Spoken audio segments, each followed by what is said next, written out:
कि ये जो डिपार्टमेंटल अंडरटेकिंग है ये आप सभी के लिए क्लियर रहा होगा, ये first form of public sector enterprise है। अब इसके बाद हम second form of public sector enterprise पे जाते हैं, जो कि है आपका स्टैट्यूटरी कॉर्पोरेशन। अब देखिए, सबसे पहले डिपार्टमेंटल अंडरटेकिंग को कंट्रोल करते थे मिनिस्ट्री, लेकिन अगर आपको एक स्टैट्यूटरी कॉर्पोरेशन फॉर्म करना है वो डायरेक्टली फॉर्म नहीं होता, इसीलिए पार्लियामेंट में एक स्पेशल एक्ट पास करवानी पड़ती है। इस एक्ट में इस स्टैट्यूटरी कॉर्पोरेशन के ऑब्जेक्टिव, आप क्या करना चाहते हो, आपके क्या नियम है, आपके क्या कायदे कानून है, आपके क्या प्रोसेसेस है, सारी चीजें इसमें मेंशन होती है। अगर पार्लियामेंट में ये स्पेशल एक्ट जो प्रपोज हुई है वो पास हो गई, से इस स्टैट्यूटरी कॉर्पोरेशन का जन्म होता है। पर कोई भी स्टैट्यूटरी कॉर्पोरेशन बिना एक्ट के, बिना इस स्पेशल एक्ट जो पार्लियामेंट में पास होती है, इसके बिना फॉर्म नहीं हो सकता किसी के भी मर्जी से। इसको याद रखना, ठीक है। चलिए, लाइक आई सेड, ये जो एक्ट है इसमें इस स्टैट्यूटरी कॉर्पोरेशन के पावर्स, फंक्शंस, कायदे कानून, ये सारी चीजें जो उसके एम्प्लॉयज के ऊपर प्रोसेसेस लागू होते हैं, ये सारी चीजें इस एक्ट में मेंशन होती है और उसी के मुताबिक उस स्टैट्यूटरी कॉर्पोरेशन को चलना। ऐसा नहीं कि एक्ट में हमने लिख दिया अब अपनी मर्जी से हम काम कर रहे हैं, ऐसा नहीं चलता। जो भी कायदे कानून, रूल्स, रेगुलेशंस, प्रोसेसेस एम्प्लॉयज के लिए, स्टैट्यूटरी कॉर्पोरेशन के लिए इस एक्ट में मेंशन्ड है, जो पार्लियामेंट में पास हुई, उसी के मुताबिक फिर इस स्टैट्यूटरी कॉर्पोरेशन को आगे बिजनेस करना है, आगे फंक्शन करना है, ठीक है। चलिए, स्टैट्यूटरी कॉर्पोरेशन की बात करें तो यहाँ पे पावर ऑफ द गवर्नमेंट है and considerable amount of operational flexibility of private enterprise भी है। यहीं पे ये डिपार्टमेंटल अंडरटेकिंग से थोड़ा सा अलग हो जाता है। देखिए, डिपार्टमेंटल अंडरटेकिंग के पास बहुत पावर होता है क्योंकि डायरेक्टली गवर्नमेंट के कंट्रोल में, मिनिस्ट्री के कंट्रोल में है, बट उनके पास क्या नहीं होता, तो फ्लेक्सिबिलिटी, वो अपने मुताबिक उनकी मर्जी से जो बिजनेस के लिए अच्छा है उस तरीके से कोई काम नहीं कर सकते। बहुत ज़्यादा पॉलिटिकल प्रेशर, पॉलिटिकल इंटरफेरेंस होता है और मोस्ट ऑफ द टाइम उनको वही करना पड़ता है जो उनको कहा जाता है। स्टैट्यूटरी कॉर्पोरेशन में यहाँ पे डिफरेंस आ जाता है कि गवर्नमेंट का पावर तो है,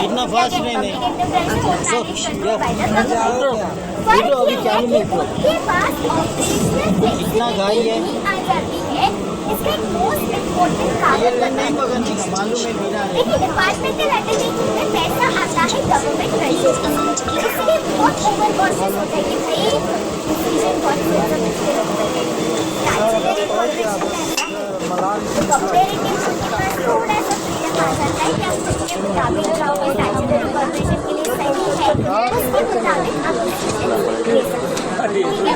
थोड़ा सा और डिटेल स्टैट्यूटरी कॉर्पोरेशन को समझेंगे बाय अंडरस्टैंडिंग फीचर्स या तो कैरेक्टरिस्टिक्स। अब यहाँ पे स्टैट्यूटरी कॉर्पोरेशन की बात करूँ तो एक चीज़ मैं ऑलरेडी आपको बता चुकी हूँ, ये स्टैट्यूटरी कॉर्पोरेशन तब भी बन सकता है जब एक स्पेशल एक्ट इसको लेकर पार्लियामेंट में पास होती है।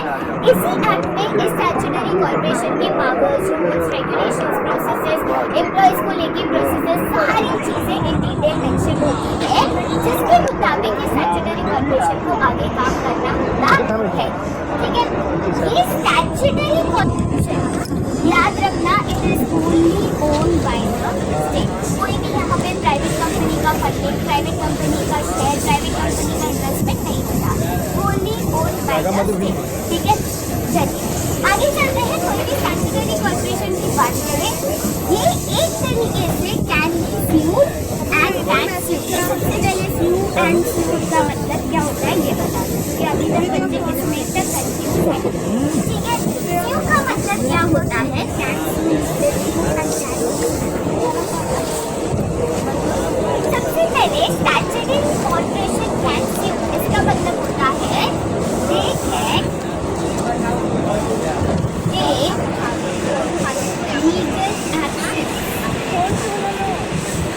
और फाइल ठीक है, बेसिकली मान के चलिए कि स्टैट्यूटरी कॉर्पोरेशन के अगेंस्ट किसी ने कुछ गलत कर दिया जो इलीगल है, जो कि लॉ के खिलाफ है, तो स्टैट्यूटरी कॉर्पोरेशन चाहता है कि उस व्यक्ति या तो अगर वो कोई कंपनी है, फर्म है, तो उसके खिलाफ केस करे, लीगल केस करे, तो वो कर सकती है। सिमिलरली अगर मान के चलिए कि स्टैट्यूटरी कॉर्पोरेशन ने कुछ गलत कर दिया जो कायदे के मुताबिक गलत है, तो स्टैट्यूटरी कॉर्पोरेशन के ऊपर भी केस हो सकता है। ठीक है, तो कैट सूट का मतलब क्या होता है? एनी अदर पर्सन और firm can file a legal case against statutory corporation। ठीक है, तो बेसिकली यहाँ पे फ्लेक्सिबिलिटी इसका मतलब ये नहीं कि चाहे तो करो। अगर आपने कुछ गलत किया जो आपके कायदे के मुताबिक या किसी एक्ट के मुताबिक नहीं है, तो कोई भी दूसरे व्यक्ति या फिर फर्म आपके खिलाफ लीगल केस फाइल कर सकता है या कर सकती है। सिमिलरली अगर आपके साथ गलत हुआ, आपके साथ मतलब स्टैट्यूटरी कॉर्पोरेशन के साथ कुछ गलत हुआ, तो वो भी किसी के ऊपर एक लीगल केस फाइल कर सकते हैं, यही यहाँ पे मेंशन है। ठीक है, similarly they can enter into contract and acquire on its own name. मतलब बेसिकली ये जो स्टैट्यूटरी कॉर्पोरेशन है, एक तरीके से they have a separate legal identity. ठीक है, तो अपने नाम पे प्रॉपर्टी खरीदना चाहता है, बेसिकली इन्वेस्टमेंट करना चाहता है, प्रॉपर्टी खरीदना चाहता है, किसी के साथ कॉन्ट्रैक्ट साइन करना चाहता है, किसी के साथ एमओयू साइन करना चाहता है, वो कर सकता है। ठीक है, चलिए आगे चलते हैं। वो मतलब याद रखना है, यहाँ पे मैं स्टैट्यूटरी कॉर्पोरेशन की बात करें, कोई एक पर्सन की बात नहीं करती। ठीक है, चलिए आगे चलते हैं। This type of enterprises usually independently financed. One of इनको ऑपरेशनल फ्लेक्सिबिलिटी मिलती है। इनका कोई भी पैसा गवर्नमेंट ट्रेजरी से नहीं आता। ये भी एक फॉर्म ऑफ बिजनेस है, चलाने के लिए फंड्स या फाइनेंस चाहिए, बट इनका फंड्स फाइनेंस पैसा गवर्नमेंट ट्रेजरी से नहीं आता। ये खुद फंड्स रेज करते हैं, उस फंड से अपने बिजनेस ऑपरेशंस को कंटिन्यू करते हैं, याद रखना। ठीक है, नेक्स्ट इम्पोर्टेंट चीज, कोई भी स्टैट्यूटरी कॉर्पोरेशन है उनको भी सब अकाउंटिंग एंड ऑडिट प्रोसीजर करना पड़ता है जो गवर्नमेंट डिपार्टमेंट के लिए एप्लीकेबल है। डिफरेंस इतना है कि इनका जो अकाउंटिंग एंड ऑडिटिंग प्रोसेस है वो डिपार्टमेंटल अंडरटेकिंग होता है कंपैरेटिवली कम है, क्योंकि डिपार्टमेंटल अंडरटेकिंग में very high level of accountability है, छोटी भी गलती नहीं होनी चाहिए, राइट। पर यहाँ पे ये इनका खुद का फंड है, बेसिकली खुद फंड रेज कर रहे हैं, तो कंपैरेटिवली थोड़ा सा कम स्ट्रिक्ट रूल्स एंड रेगुलेशंस इनके ऊपर एप्लीकेबल है। ठीक है, तो स्टैट्यूटरी कॉर्पोरेशन की बात करूँ, पहली चीज इंडिपेंडेंटली फाइनेंस है, गवर्नमेंट ट्रेजरी से कोई भी पैसा नहीं आता, वो लोग ओन बाय द स्टेट। ठीक है, उसके अलावा ये स्टैट्यूटरी कॉर्पोरेशन में एक सेपरेट लीगल आइडेंटिटी होता है, वो अपने नाम पे प्रॉपर्टी खरीद सकते हैं, बेच सकते हैं, कॉन्ट्रैक्ट किसी के साथ कर सकते हैं, और अगर उनके साथ कोई भी दिक्कत हुई तो लीगल केस भी फाइल कर सकते हैं। साथ ही साथ स्टैट्यूटरी कॉर्पोरेशन के क्राइटेरिया के बाहर कोई भी चीज करी तो कोई उसके ऊपर भी लीगल केस वहाँ पे फाइल कर सकता है। तो स्टैट्यूटरी कॉर्पोरेशन का पैसा गवर्नमेंट ट्रेजरी से नहीं आता, फिर भी उनका basic accounting and auditing procedure होना जरूरी है। ठीक है, चलिए आगे चलते हैं। ओके, नेक्स्ट ये है the employees of this enterprise are not government और सिविल सर्विस। ठीक है, तो यहाँ पे एम्प्लॉइज जो स्टैट्यूटरी कॉर्पोरेशन में काम करते हैं इनको गवर्नमेंट एम्प्लॉइज नहीं कहा जाता। तो इनके ऊपर गवर्नमेंट एम्प्लॉइज के जो भी rules regulation plan policies benefits है प्रोसेस है, ये इनके ऊपर एप्लीकेबल नहीं है। बेसिकली स्टैट्यूटरी कॉर्पोरेशन है वो खुद अपना रिक्रूटमेंट प्रोसेस जो है, पेमेंट है, बेनिफिट्स है, वो इन अ वे इंडिपेंडेंटली यहाँ पे डिसाइड कर सकते हैं, इसको याद रखना। तो डिपार्टमेंटल अंडरटेकिंग के तरीके से इनके एम्प्लॉइज गवर्नमेंट एम्प्लॉइज भी नहीं है, और ना इनके ऊपर ऐसे accounting and audit control applicable है। भाई बिजनेस है तो बिजनेस को अकाउंटिंग करना ही है। वापस बता देती हूँ, छोटे से छोटा बिजनेस अकाउंटिंग करना है उसको, बट यहाँ पे उतना स्ट्रिक्ट ऑडिट कंट्रोल प्रोसेस जो डिपार्टमेंटल अंडरटेकिंग के ऊपर लागू होता है इनके ऊपर नहीं होता, याद रखना। ठीक है, चलिए आगे और बेनिफिट्स ऑफ स्टैट्यूटरी कॉर्पोरेशन। सबसे पहला मेरिट तो मैं आपको ऑलरेडी बता चुकी कि यहाँ पे कंपेयर टू डिपार्टमेंटल अंडरटेकिंग जो भी स्टैट्यूटरी कॉर्पोरेशन है भाई साहब उनकी इंडिपेंडेंस इन द फंक्शनिंग है और इसीलिए उनके पास फ्लेक्सिबिलिटी है। देखो क्या होता है ना, पैसा गवर्नमेंट ट्रेजरी से नहीं आ रहा, खुद आप रेस कर रहे हो, तो आप जो भी डिसीजन लोगे आपके फायदे के मुताबिक, बेनिफिट के मुताबिक लोगे। तो यहाँ पे अगर इंटरफेरेंस आ गया कि नहीं ऐसा नहीं कर सकते, ये प्रोसेस है, तो नहीं चलेगा। ठीक है, नेक्स्ट इंपॉर्टेंट मेरिट यहाँ पे क्या है कि जो भी फंड्स है they come from the central budget. ठीक है, तो government generally does not interfere in their financial matters. Right, जैसे मैंने कहा सेंट्रल बजट से पैसा आता है, गवर्नमेंट ट्रेजरी से नहीं आता, तो गवर्नमेंट का इंटरफेरेंस, उनका कंट्रोल हम बोलेंगे वैसे होगा, यहाँ पे नहीं चलेगा बॉस। ये सब डिपार्टमेंटल अंडरटेकिंग में चलेगा, याद रखना।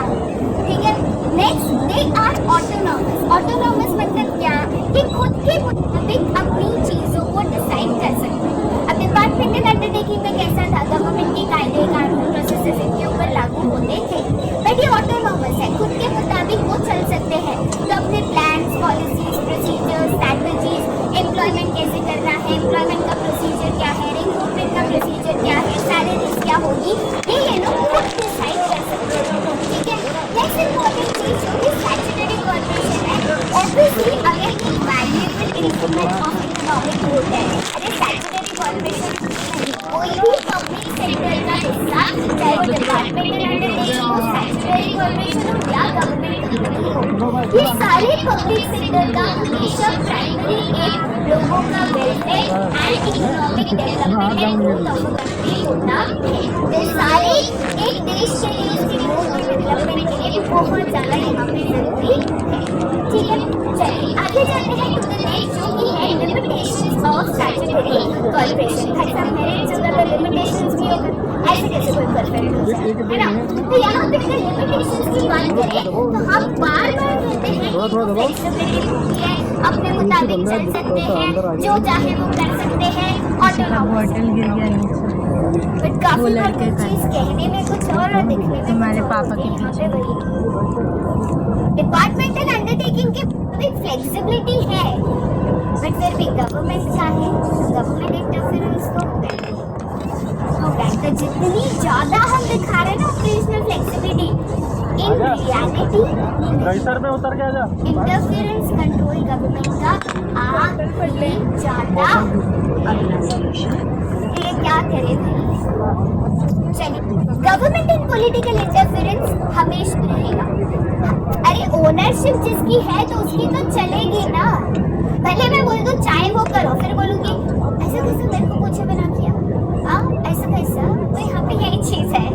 ठीक है, दिखता कुछ और है, होता कुछ और है। चलिए, where there is dealing with public corruption हो ही जाता है।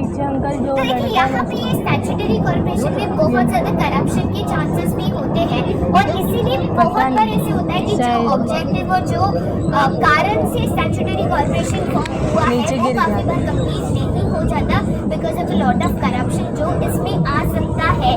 मैं नहीं कह रही हूँ है, but there are high chances कि यहाँ पे करप्शन हो सकता है।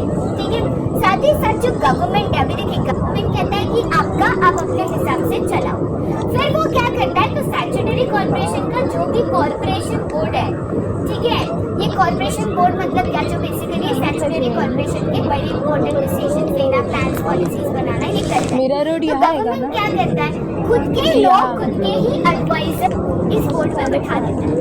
तो गवर्नमेंट ने बोला है तुम अपने हिसाब से करो, कौन करेगा, कॉर्पोरेशन बोर्ड करेगा। ठीक है, वो सारे इंपॉर्टेंट डिसीजन देगा, प्लान्स बनाएगा एक्सेट्रा। फिर गवर्नमेंट खुद के एडवाइजर उस बोर्ड में बैठा देगा। तो इनमें डिसीजन कौन लेना है, गवर्नमेंट ही लेना है ना। ठीक है, तो उसकी वजह से ये जो फ्लेक्सिबिलिटी और फ्रीडम की हम बात कर रहे हैं वो भाई बस नाम का रह जाता है, इनडायरेक्टली गवर्नमेंट कंट्रोल यहाँ पे आ जाता है। ठीक है, let us go to the last type of public sector enterprise जो कि है आपकी गवर्नमेंट कंपनी। अब यहाँ पे मतलब मैं गवर्नमेंट कंपनी की बात करूँ तो कोई भी कंपनी गवर्नमेंट कंपनी है ये कैसे डिसाइड होती है। देखिए हम यहाँ पे डिसाइड कर रहे हैं कि प्राइवेट सेक्टर है या पब्लिक सेक्टर रजिस्टर है on the basis of ownership management control. तो in case of companies when companies में ओनरशिप मैनेजमेंट कंट्रोल कैसे डिसाइड होता है, तो जिसके हाथ में मेजॉरिटी स्टेक होता है, स्टेक मतलब शेयर्स ऐसे समझ लो, ठीक है। तो मान के चलिए ये मेरे टोटल शेयर्स है, क्या है, तो ये मेरे टोटल शेयर्स है। इन शेयर्स में से यहाँ पे 51% जिसके हाथ में होगा, या मोर देन 50% भी कह सकते हो, कोई दिक्कत नहीं है। ओनरशिप डिसाइड होती है किसके हाथ में मेजॉरिटी शेयर्स है। तो यहाँ पे मोर देन 50% और एटलीस्ट 51% अगर गवर्नमेंट के हाथ में है, ठीक है, तो इसको हम क्या कहेंगे, लेट अस से हाफ है, तो हाफ से थोड़ा सा ज्यादा 51% किसके हाथ में है, गवर्नमेंट के हाथ में है, तो इसको क्या कहेंगे, गवर्नमेंट कंपनी कहेंगे। अब जरूरी है पूरा 51% सेंट्रल गवर्नमेंट के पास हो, नहीं, सेंट्रल गवर्नमेंट के पास हो तो भी गवर्नमेंट कंपनी, स्टेट गवर्नमेंट के पास हो तो भी गवर्नमेंट कंपनी, दोनों का मिलके है। मतलब सेंट्रल गवर्नमेंट के पास 30% है, स्टेट गवर्नमेंट के पास 21% है, तो भी गवर्नमेंट कंपनी है।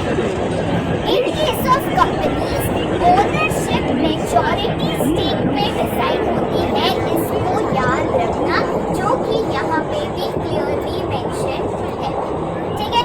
गवर्नमेंट कंपनी की बात तो ये भी जैसी जॉइंट स्टॉक कंपनी फॉर्म होती है as per the companies act of 2013, same तरीके से इनका प्रोसेस, कायदा कानून गवर्नमेंट कंपनी के ऊपर भी लागू होता है।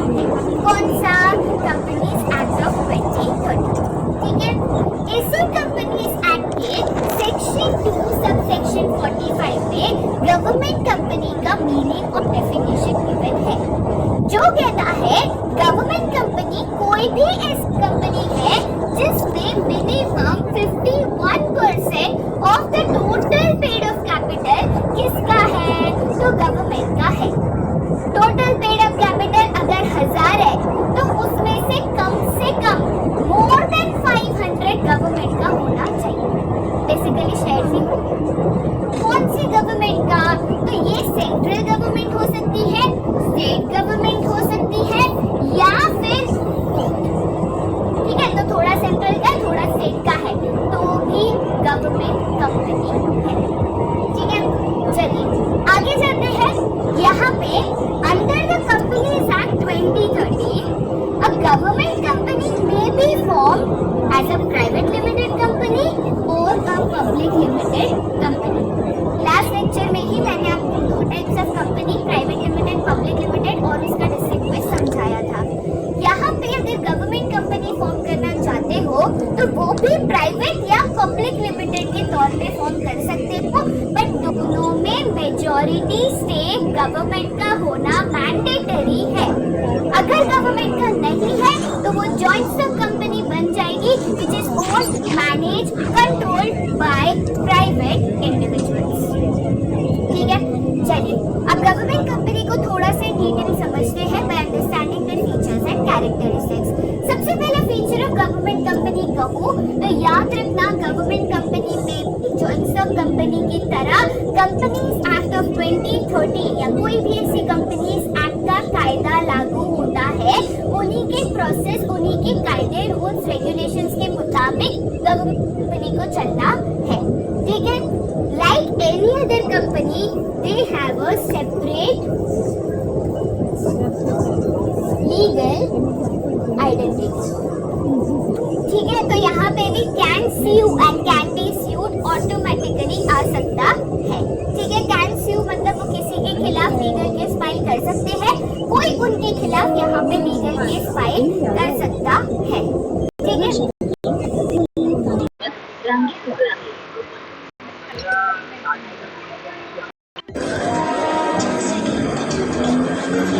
उनके नाम पे प्रॉपर्टी खरीद सकता है, उनके नाम से वो कॉन्ट्रैक्ट कर सकता है एंड सो, ठीक है। उसके अलावा जो भी मैनेजमेंट ऑफ द कंपनी है, ये कंपनी का मैनेजमेंट अगर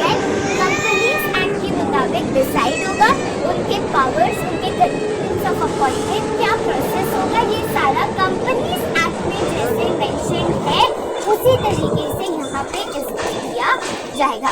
बेसिकली जो भी कंपनीज एक्ट के कायदे कानून जॉइंट स्टॉक कंपनी के ऊपर लागू होते हैं, वही गवर्नमेंट कंपनी के ऊपर भी कायदे कानून लागू होते हैं। फर्क सिर्फ इतना है कि इधर ओनरशिप जो है, बिकॉज मेजॉरिटी से गवर्नमेंट के हाथ में है, ownership management and control government के हाथ में आ जाता है। ठीक है, उसके जो एम्प्लॉइज है, they are appointed according to the own rules and regulations of तो कंपनी के memorandum of association and articles of association, जो two most important documents of the company है, इसमें ये सारे terms, conditions, processes of employment mention होते हैं। तो उसी के मुताबिक आपको इन कंपनीज में लोगों का एम्प्लॉयमेंट करना है। ठीक है, नेक्स्ट इम्पोर्टेंट चीज, these companies are exempted. Exempted मतलब नॉट टू, ठीक है, एग्जेम्प्टेड नहीं करना है। These companies are exempted from the accounting and audit rules and procedures. तो इनके ऊपर कोई भी accounting and audit rules and procedures जैसे डिपार्टमेंटल अंडरटेकिंग के ऊपर एप्लीकेबल है, इनके ऊपर अकाउंटिंग, ऑडिटिंग रूल्स, प्रोसीजर्स कुछ भी एप्लीकेबल नहीं होता है। इनको बस कंपनीज एक्ट के मुताबिक पूरा काम यहाँ पे करना होता है। ठीक है, गवर्नमेंट कंपनीज के फंड्स कहाँ से आते हैं? तो वो फंड्स आते हैं के शेयर होल्डर्स। ठीक है, तो यहाँ पे मेजॉरिटी शेयर होल्डर्स कौन है? गवर्नमेंट है, एटलीस्ट 51%। ठीक है, तो मान के चलो बाकी का जो 49% है, कोई भी प्राइवेट इंडिविजुअल्स है या फर्म्स है, कंपनीज है, वो शेयर्स खरीद सकती है। तो बेसिकली ये लोग शेयर्स इशू करते हैं, लोग शेयर्स परचेज करते हैं, मेजॉरिटी गवर्नमेंट के हाथ में रहता है, बाकी लोग भी शेयर्स परचेज करके इन गवर्नमेंट कंपनीज का फंडिंग यहाँ से आता है। लेकिन से गवर्नमेंट ने 1000 शेयर इशू किए 100 रुपये का एक, इसमें से more than 500 share more than 500। ठीक है, बचे हुए शेयर पब्लिक के लिए उन्होंने बेच दिए, कोई भी नोट या कंपनी को खरीद सकता है। वहाँ से भी पैसे आए, टोटल शेयर बेचे, सारे पैसे इकट्ठा किए, जिनके फंड्स होते जिनके द्वारा इसमें यहाँ पे बिजनेस को कर सकते हैं। ठीक है, अब गवर्नमेंट कंपनीज की बात करें तो सबसे पहला चीज यहाँ पे ये आता है कि ये गवर्नमेंट कंपनीज को इंडियन कंपनीज एक्ट के मुताबिक फॉर्म करना है। That is companies act of 2020। इसमें पार्लियामेंट की एक्ट, गवर्नमेंट के कायदे, गवर्नमेंट का प्रोसेस कुछ एप्लीकेबल नहीं है। कंपनीज एक्ट जो जॉइंट स्टॉक कंपनी के ऊपर लागू होती है, इनके ऊपर लागू होती है, उसी के मुताबिक इनको अपनी कंपनी को यहाँ पे फॉर्म करना है। ठीक है, सेपरेट लीगल आइडेंटिटी है, कोई गवर्नमेंट के कंट्रोल में नहीं है। सेपरेट लीगल आइडेंटिटी है, अपने मुताबिक प्रोसेसेस, प्लान्स ये डिसाइड किया जा सकता है as per the companies act. ठीक है, नेक्स्ट इम्पोर्टेंट चीज इट एंजॉयज ऑटोनॉमी। तो अगेन ऑटोनॉमी का मतलब क्या? तो इनोवेटिव फ्रीडम। अब यहाँ पे इनोवेशन में क्या समझ सकते हो? तो इनको फ्रीडम और मैनेजमेंट डिसीजंस मिलता है, जो भी इनका बोर्ड ऑफ डायरेक्टर्स है, जो भी इनका टॉप लेवल मैनेजमेंट डिसाइड होता है, अगर ये डिसाइड होगा कंपनीज एक्ट के मुताबिक, उनके हाथ में सारा पावर टू मेक डिसीजंस होता है। तो जो भी डिसीजंस उनको अपनी कंपनी के लिए सही लगते हैं वो उनको दे सकते हैं। ठीक है, अगेन ऑटोनॉमी यहाँ पे मेंशन है। These companies were providing goods and services but at reasonable price। ठीक है, बेसिकली गवर्नमेंट कंपनीज का काम क्या है? लोगों को गुड्स एंड सर्विसेज देना, वो भी एट रीजनेबल प्राइस। जैसे मैंने कहा बेटा, कोई भी पब्लिक एंटरप्राइज है, उनका प्राइमरी एम हमेशा लोगों का बेनिफिट, लोगों का वेलफेयर होगा। तो यहाँ गवर्नमेंट कंपनीज क्या कहती है? हम नहीं चाहते मार्केट में मोनोपोली हो। कुछ ऐसे एरिया है जहाँ पे बड़े बड़े बिजनेसेस आते हैं, मोनोपोली करते हैं, फिर चीज़ों की महंगी बेचते हैं, आपके पास ऑप्शन नहीं है। तो उन सेक्टर्स में गवर्नमेंट कंपनीज खुद फॉर्म होके लोगों को रीजनेबल प्राइस पे गुड्स एंड सर्विसेज बेच के मार्केट में जो अनहेल्दी कॉम्पिटिशन है, जहाँ पे लोगों का, कंज्यूमर्स का एक्सप्लॉयटेशन किया जाता है, उसको हटाने की कोशिश यहाँ पे ये गवर्नमेंट कंपनी करती है। ठीक है, नेक्स्ट चीज यहाँ पे क्या है? तो ये गवर्नमेंट कंपनीज के लिमिटेशन। अब लिमिटेशंस की बात करें तो since the government is the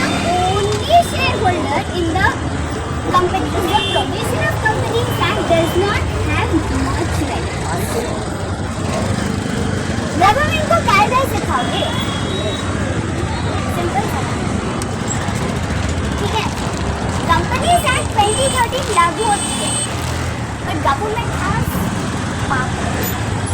कुछ अमेंडमेंट्स करके, कुछ यहाँ पे रूल्स पास करके, कुछ यहाँ पे प्रपोजल्स पास करके ये कंपनीज एक्ट को अमेंड करने के लिए या कुछ उसके प्रोसेस स्किप करने के लिए ठीक है, तो बोलते हैं कंपनीज एक्ट लागू होती है, पर इतना फॉलो करना नहीं करना उनके हाथ में। ठीक है, नेक्स्ट इम्पोर्टेंट चीज यहाँ पे it is not answerable to the public. ठीक है, तो इनमें जो constitutional responsibility of the government होती है कि लोगों को आप आंसर देंगे, लोगों को बेनिफिट के लिए काम करना है, लोगों का ही भलाई सोचना है। यहाँ पे गवर्नमेंट कोई ऑब्लिगेशन ही नहीं है कि आप कोई फ्रेंड्स ऑफ कंपनी को जाकर पूछते हो क्या आपने क्या क्या किया, कभी क्या कैसे किया, बस यहाँ पे स्टेट गवर्नमेंट। नेक्स्ट चीज है government being the sole share holder, the management and administrative rest in the hands of the government. तो अगर आपने बोला फ्लेक्सिबिलिटी है, कोई कंट्रोल नहीं है, कोई इंटरफेरेंस नहीं है, अरे लेकिन वापस गवर्नमेंट के हाथ में कंट्रोल है ना, तो पॉलिटिकल इंटरफेरेंस तो ऑटोमेटिकली आ गया और वही पूरा बिजनेस को कंट्रोल करेंगे, वही डिसीजन लेगी, वही मैनेजमेंट सेटअप करेगी।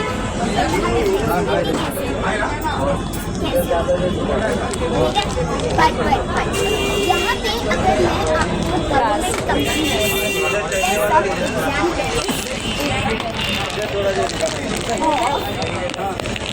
गवर्नमेंट कंपनी देना चाहूँ, ठीक है, तो उसमें सकते हैं इंडिया लिमिटेड,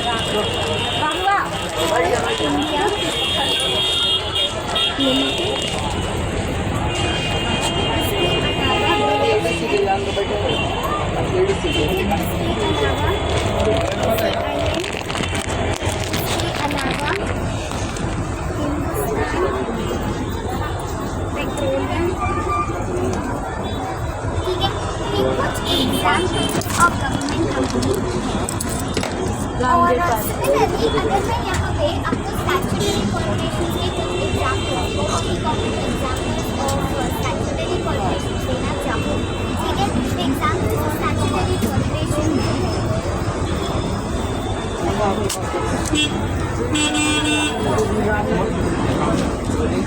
मोस्ट इम्पोर्टेंट है, इजीली जो आप याद रख सकते हैं,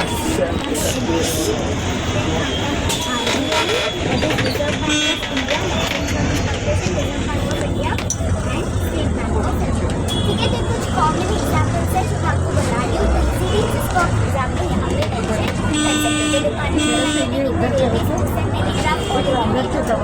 लिख सकते हो। स्टैट्यूटरी कॉर्पोरेशन की बात करें तो और साथ ही गवर्नमेंट कंपनीज की बात करें तो कोल इंडिया लिमिटेड, सेल, गेल, हिंदुस्तान पेट्रोलियम, ये यहाँ पे आसानी से आप लिख सकते हैं। ठीक है, आगे चलते हैं अब टू द नेक्स्ट कंसेप्ट। यहाँ पे सबसे पहली बात पब्लिक सेक्टर और उसके वेरियस तरीके to enter business, departmental entity, statutory corporation and government company, ये हम यहाँ पे कर चुके हैं। ठीक है, अब हम आते हैं to the next and very new concept जिसको कहते हैं ग्लोबल एंटरप्राइजेस। यहाँ पे अगर मैं ग्लोबल एंटरप्राइजेस की बात करूँ तो ये ऐसे बिजनेसेस होते हैं जिनकी operation through a network of the branches in several countries होती है। तो जब किसी सिंपल तरीके से बताओ तो इनको हम एक तरीके से मल्टी नेशनल कॉर्पोरेशन या तो आप जो है शॉर्ट फॉर्म में इसको जानते हो के नाम से मल्टीनेशनल कॉर्पोरेशन। तो क्यों इनको मल्टीनेशनल कॉर्पोरेशन कहते हैं?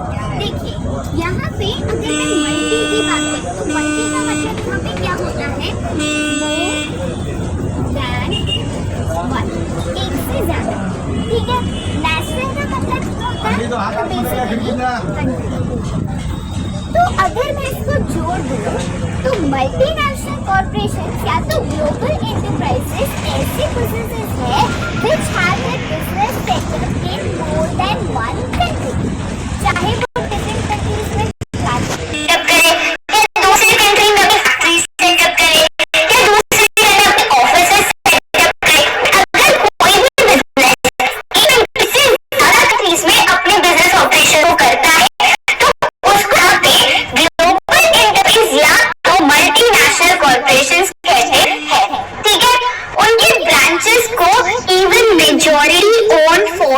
एफिलिएट्स कहा जाता है। ये सिर्फ आपको याद रखना है।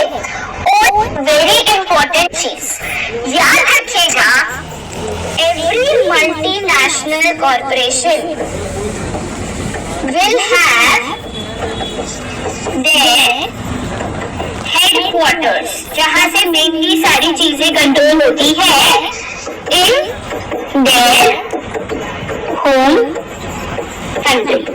मतलब अगर इंडिया की कंपनी है तो उसके हेडक्वार्टर्स इंडिया में होंगे, भले ब्रांचेस पूरी दुनिया में कहीं और भी हो। यूएसए की कंपनी है तो उसके जो हेडक्वार्टर्स है वो यूएसए में होंगे, ब्रांचेस चाहे कितने और देशों में हो। हर एक मल्टीनेशनल कंपनी की हेडक्वार्टर्स उसके खुद के होम मतलब खुद के देश में होती है। अगर इनके एग्जाम्पल्स की बात करो तो भाई इनके बहुत सारे एग्जाम्पल्स हैं, ठीक है, बहुत सारे एग्जाम्पल्स हैं। आप यहाँ पे एग्जाम्पल्स में रिलायंस इंडस्ट्रीज लिख सकते हो, ठीक है। उसके अलावा टाटा ग्रुप ऑफ कंपनीज,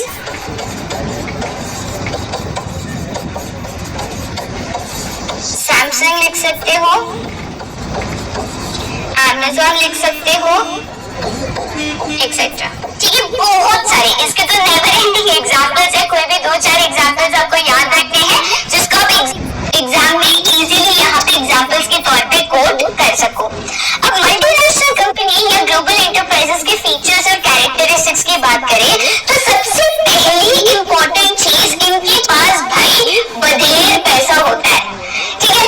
देखिए यहाँ पे ये कंपनीज लार्ज नहीं, वेरी लार्ज स्केल पे बिजनेस करती है और इसीलिए इनके पास मल्टीपल सोर्सेस ऑफ फंड्स है जहां से ये वेरी ह्यूज अमाउंट में कैपिटल इकट्ठा कर सकती है bye issuing equity shares, debentures, bonds etcetera. तो कोई भी सिक्योरिटी इशू करके ये multinational companies very large amount of funds यहाँ पे इकट्ठा कर सकती है और इसीलिए इतने लार्ज स्केल पे ये बिजनेस ऑपरेशंस यहाँ पे सेटअप कर सकती है, ठीक है। बिकॉज इनके पास इतना पैसा है तभी तो भाई ये आसानी से बहुत सारी चीजें यहाँ पे सर्वाइव कर सकती है। इतना कंपटीशन फेस करना, इतने problems, economic instability, government change होना, ये सारे जो ऑब्स्टैकल्स आते हैं बिकॉज दे हैव फंड्स और वो चेंजेस ला सकते हैं, न्यू टेक्नोलॉजी को अडेप्ट कर सकते हैं, इन चीजों को वो आसानी से सर्वाइव कर जाता है, ठीक है। नेक्स्ट इंपॉर्टेंट चीज यहाँ पे बड़ी बड़ी कंपनीज फॉरेन कोलैबोरेशंस भी करती है। तो बहुत सारी यहाँ पे मल्टीनेशनल कंपनीज क्या करती है, फॉर एग्जांपल मैं बेसिक एग्जांपल देती हूँ। मान के चलिए कि इंडिया की कंपनी है, उसको अपना बिजनेस जो है यूरोप में एक्सपैंड करना है। तो एक तरीका है कि आप खुद यूरोप जाके वहाँ पे ब्रांचेस सेटअप करो, देन वहाँ पे बिजनेस करो, बट इसमें वहाँ की गवर्नमेंट, उसका लीगल प्रोसेसेस, वहाँ के कस्टमर्स को जानना पहचानना, बहुत सारी झिकझिक और कॉस्ट इन्वॉल्व है। तो दूसरा तरीका क्या है कि यूरोप की एक कंपनी है उसके साथ आप कोलैबोरेट करो, ज्वाइन हो जाओ और उनके द्वारा आप यूरोप के मार्केट में एंटर करके बिजनेस ज्यादा, ठीक है। तो यहाँ पे फॉरेन कोलैबोरेशंस करके भी ये जो मल्टीनेशनल कंपनीज है पेटेंट शेयर करके या फिर फॉरेन एक्सचेंज में डील करके यहाँ पे ये लोग बड़े बड़े लेवल पे काम कर रहे हैं, बट उसकी वजह से भाई साहब मोनोपोलीज भी बढ़ रही है, ठीक है। जनरली कैसे होता है, मैं एक सिंपल एग्जांपल देती हूँ। मैंने जब यूरोप वाला एग्जांपल दिया उसी को कंसिडर करते हैं, ठीक है। मान के चलिए कि इंडिया की जो कंपनी है उसका नाम है ABC लिमिटेड, ठीक है। उसको कहाँ पे बिजनेस सेटअप करना है, तो यूरोप में। किस चीज का बिजनेस है, मान के चलिए हम यहाँ पे लेते हैं लग्जरी क्लोथिंग, जो महंगी क्लोथिंग आती है, महंगे कपड़े होते हैं, लाखों रुपए के शर्ट और जीन्स होते हैं, उनकी बात कर रही हूँ, ठीक है। तो उनको अपना बिजनेस में सेटअप करना है। अब यूरोप में लग्जरी क्लोथिंग में ऑलरेडी एक कंपनी है जिसका हम नाम ले लेते हैं XYZ लिमिटेड। अब पहले तरीके से अगर हम जाए तो ABC लिमिटेड यहाँ पे यूरोप में अपना ब्रांड सेटअप करती है। तो XYZ भी लग्जरी क्लोथिंग बेच रहा है, ABC भी लग्जरी क्लोथिंग बेच रहा है, कंपटीशन है, ठीक है। दूसरा तरीका, यहाँ पे ABC कंपनी खुद का अपना सेटअप नहीं कर रही है, वो रही है, क्या कर रही है, कोलैबोरेट कर रही है और अपनी लग्जरी क्लोथिंग XYZ के साथ मिलकर यूरोप में सेल कर रही है। तो यहाँ पे ये लोग एक तरीके से साथ हो गए। पहले एक दूसरे के खिलाफ थे, कॉम्पिटिटर्स थे। अगर दोनों अलग सेटअप करते, दोनों मिलकर बिजनेस कर रहे हैं तो एक हो गए। ये मोनोपोली नहीं क्रिएट करेगा। कल उठ के MNW कंपनी है कोई और देश की, वो भी आके इनके साथ जुड़ गई, तो कंपटीशन ही नहीं ना, कंपटीशन नहीं ना, फिर मोनोपोली सेट कर रहे हो आप। दिक्कत है मेरे दोस्त। मोनोपोली से सबसे ज्यादा नुकसान हमेशा कंज्यूमर्स का होता है। अगर वो पूरे बिजनेस को रूल करने लगेंगे, अपने मर्जी से चीजें बेचेंगे, अपने प्राइसेस पे बेचेंगे, आप क्या करोगे? उनके पास तो कॉम्पिटिटर्स ही नहीं है ना जिनसे उनको डरो। ठीक है, नेक्स्ट चीज यहाँ पे क्या है, एडवांस टेक्नोलॉजी। देखिए अगेन इनके पास बहुत ज्यादा पैसा होता है, ह्यूज कैपिटल रिसोर्सेज होते हैं, तो कोई भी लेटेस्ट टेक्नोलॉजी, कोई भी लेटेस्ट मशीनरी आती है, उसको आसानी से खरीद के यूज भी कर सकते हैं। ठीक है, नेक्स्ट है तो प्रोडक्ट इनोवेशन। प्रोडक्ट इनोवेशन का मतलब कोई नई चीज लाना, चाहे वो न्यू प्रोडक्ट हो, न्यू लाइन ऑफ प्रोडक्ट हो, न्यू पैकेजिंग हो एंड सो ऑन। तो ऐसे केस में इनोवेशन करने के लिए बेटा बहुत ज्यादा यहाँ पे रिसर्च एंड डेवलपमेंट लगता है। रिसर्च एंड डेवलपमेंट करने के लिए भी पैसा चाहिए, ऐसे एक्सपर्ट चाहिए, ऐसे साइंटिस्ट चाहिए जो रिसर्च एंड डेवलपमेंट कर सके। अगेन इनके पास बहुत ज्यादा फंड्स है, तो अलग से एक research and development department setup करके वहाँ पे एक्सपर्ट लोगों को एम्प्लॉय करके कंटिन्यूस रिसर्च एंड डेवलपमेंट करके न्यू इनोवेटिव बेटर प्रोडक्ट्स हमेशा इन द मार्केट को यहाँ पे लॉन्च कर सकते हैं। और इसीलिए इनका कंट्रोल ओवर बिजनेस से फंक्शनलिटी काफी ज्यादा है। रिसर्च डेवलपमेंट करके न्यू प्रोडक्ट्स लॉन्च करके ये कोशिश करते हैं कि मैक्सिमम कस्टमर सेटिस्फैक्शन ये यहाँ पे दे सके। ठीक है, नेक्स्ट इंपॉर्टेंट चीज इसकी मार्केटिंग स्ट्रेटेजी। भाई ये जो है ना एग्रेसिव मार्केटिंग करते हैं। एग्रेसिव मतलब क्या,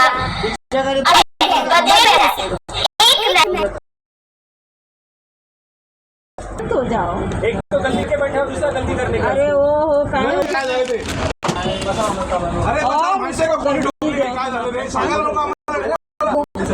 छोड़ो ना, तुम बैठो आराम से, चलो घरचे तुला विचार नसेल तुझा आईफोन लॉन्च होने वाला होता है ना, हर देश में कोने कोने तक सबको पता होता है। इतनी हाई लेवल ऑफ एडवर्टीजमेंट के लिए बहुत ज्यादा पैसा चाहिए, इनके पास है, वो कर सकते हैं। बट छोटी कंपनीज कर सकती है क्या, छोटे बिजनेसेस कर सकते हैं क्या? और इसीलिए काफी बार छोटे बिजनेसेस को ये कंपटीशन में सर्वाइव करने नहीं देते, और ये बहुत ज्यादा मार्केटिंग करके कस्टमर सेटिस्फैक्शन देके लोगों को कन्विंस करके टू बाय अ प्रोडक्ट काफी ज्यादा मार्केट शेयर आसानी से यहाँ पे कैप्चर कर लेते हैं। ठीक है, चलिए एक्सपांशन ऑफ मार्केट टेरिटरी। अब देखिए यहाँ पे एक्सपांशन ऑफ मार्केट टेरिटरी की बात करूँ तो मान के चलिए एक मल्टीनेशनल कंपनी है जो 3 कंट्रीज में काम कर रही है। अगर चौथे और 5वें कंट्री में भी अपने बिजनेस ऑपरेशंस को बढ़ाना चाहती है, एक्सपांड करना चाहती है, अगेन एक्सपांशन के लिए क्या चाहिए, फाइनेंशियल रिसोर्सेज जो इनके पास अवेलेबल है। तो खुद की कंट्री के अलावा और ज्यादा कंट्रीज में भी अपने बिजनेस को धीरे धीरे आसानी से एक्सपांड कर सकती है। ठीक है, उसके अलावा जैसे मैंने कहा कि अपनी कंट्री के अलावा दूसरे कंट्रीज में भी एक्सपांड करना। ठीक है, ऑलरेडी मैं बता चुकी हूँ कि इनका जो कंट्रोल है, इनके जो हेडक्वार्टर्स से इनका कंट्रोल होता है, और हेडक्वार्टर्स हमेशा होम कंट्री में, मतलब ओन कंट्री की कंट्री में इनका हेडक्वार्टर्स होगा। चाहे ब्रांचेस कोई और कंट्री में हो, कितने भी कंट्री में ब्रांचेस सेटअप किए जाए, खुद का हेडक्वार्टर्स हमेशा ओन कंट्री, होम कंट्री, खुद की कंट्री में होगा। और इन बिजनेस को कंट्रोल भी किया जाता है हेडक्वार्टर्स से, तो बेसिकली कंट्रोल खुद की कंट्री में ही रह जाएगा। ठीक है, चलिए आगे चलते हैं टू द नेक्स्ट। अब जाते हैं टू द नेक्स्ट कंसेप्ट जो कि है जॉइंट वेंचर्स। सबसे पहले समझना है जॉइंट वेंचर का मतलब। ठीक है, उसके 2 टाइप्स होते हैं, बताऊंगी यहाँ पे बट। सबसे पहले आपको समझना है जॉइंट वेंचर्स। बेटा मैं यहाँ पे अगर जॉइंट वेंचर्स की बात कहूँ तो कोई भी 2 बिजनेसेस अगर एक साथ आके कॉमन पर्पस और दोनों फाइट जॉइंट वेंचर। एक बच्चा क्या करना, पार्टनरशिप हुआ ना, दो जन एक साथ आए, बिजनेस किया तो पार्टनरशिप ना। एक सेकेंड, टू और पीपल या फिर इंडिविजुअल्स डू बिजनेस टुगेदर, ये हुआ पार्टनरशिप। फोटो निकाल के कंप्लेन कर दिया तब इसकी क्लास लग गई। दो व्यक्ति, दो इंडिविजुअल एक साथ आके एक बिजनेस फॉर्म करते हैं, पार्टनरशिप। यहाँ पे दो व्यक्ति नहीं जुड़ रहे, यहाँ पे टू बिजनेसेस जुड़ रहे हैं। ठीक है, कंपनी XYZ, एक कंपनी है ABC, दोनों साथ में मिलकर बिजनेस करेंगे, दोनों के फायदे के लिए। दो जॉइंट वेंचर है, ये दो इंडिविजुअल्स नहीं है। Important things, ठीक है। उसके बाद a joint venture can be flexible depending upon the requirement of both the companies। अब flexible का मतलब क्या? अब कंपनीज एक साथ आके बिजनेस करेंगी तो किसका कितना कैपिटल कंट्रीब्यूशन होगा, कौन क्या टेक्नोलॉजी देगी, कौन क्या एसेट्स देगा, क्या प्रॉफिट शेयरिंग रेशियो होगा, किसका क्या मैनेजमेंट डिसीजन पे कंट्रोल होगा, ये दोनों कंपनीज मिलकर तय करेगी। अगर प्रॉफिट होगा, दोनों का इक्वल कंट्रीब्यूशन होगा, कोई चीज यहाँ पे ऐसी मैंडेटरी नहीं है, कोई भी।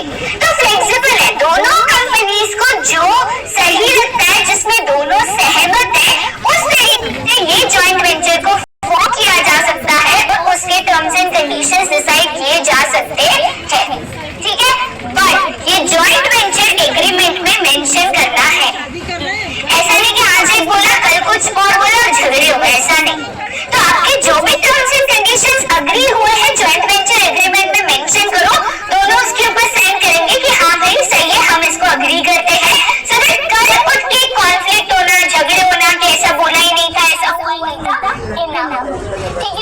चलिए आगे चलते हैं। In India joint venture companies best तरीका होता है बिजनेस करने के लिए। क्यों? क्योंकि इसके ऊपर कोई अलग कायदा लागू नहीं होता, ठीक है। देखिए जनरली क्या होता है, जब जॉइंट वेंचर्स करते हैं, मेरी कंपनी है, मेरी कंपनी में फंड्स है, एसेट्स है, एक्सेट्रा। आपकी भी कंपनी है, आपके पास भी फंड्स है, एसेट्स है, एक्सेट्रा। अकेले एज टू सेपरेट बिजनेस काम करोगे तो लिमिटेशन इन फंड्स है, लिमिटेशन इन पावर्स है, लिमिटेशन इन एसेट है। अगर दो कंपनीज मिल गई तो उनके फंड्स भी ज्वाइंट हो गए, एसेट्स भी ज्वाइंट हो गए, तो पावर भी बढ़ गया। तो एक तरीके से बेटर बिजनेस आप कर सकते हो, ज्यादा मार्केट कैप्चर कर सकते हो, और प्लस आपके ऊपर कोई अलग कायदा, कानून, टर्म्स, कंडीशंस इंडिया में लागू नहीं होता। और इसीलिए इंडिया में जॉइंट वेंचर को one of the most adopted तरीका ऑफ डूइंग बिजनेस माना जाता है, ठीक है। तो यहाँ पे इनको डोमेस्टिक कंपनीज के तौर पे ही जो भी कायदा कानून है वो इनके ऊपर होता है। अब जॉइंट वेंचर की अगर बात करें तो बेसिकली बच्चा दो टाइप के जॉइंट वेंचर होते हैं। टाइप नंबर 1 जिसको कहते हैं इक्विटी बेस्ड जॉइंट वेंचर या तो EJV, ठीक है।